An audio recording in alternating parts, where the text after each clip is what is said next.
The system failed. The FBI failed in this instance. They had two undercover informants. They had a massive operation going on, and this guy beat his wife 6 ways to Sunday to the point where her family had to get involved and get her out of the situation. They were listening to his calls and everything else. You're telling me they didn't know about this? If they wanted to bring charges against him, they could have done it on that basis alone because there was enough evidence to substantiate making him a prohibited possessor because of a domestic violence conviction, and they didn't do it. Just like the same federal entity gave a gun, a fast and furious gun, to Nadir Sufi, the terrorist that tried to murder people here in Garland, Texas. Where did he get his rifle? LA Times reported that he got it at Fast and Furious. That's right, a terrorist armed by the Obama administration. What about Jared Loughner in Tucson? See, before he went shooting up a bunch of people, including Gabby Giffords, Pima County Community College banned him from the campus and repeatedly, according to Tucson local media, told Sheriff Dupnick's office that this guy was a threat.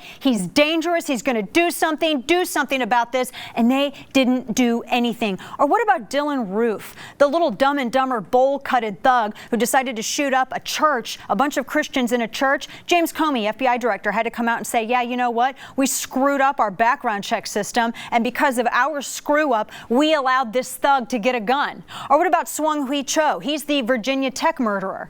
He was court-ordered to undergo mental health evaluations every week, and he fell through the cracks. The system isn't perfect, and the system is going to continue to fail.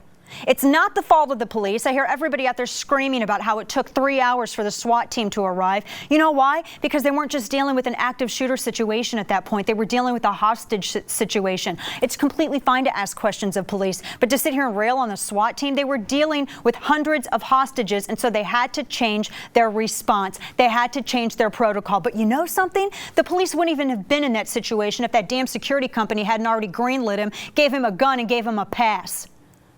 It's not the fault of the police, and it sure as hell is not the fault of the law-abiding gun owners. It's not the fault of NRA members like myself.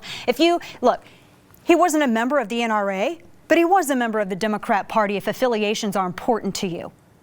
If you're blaming law-abiding gun owners, you're protecting the terrorist.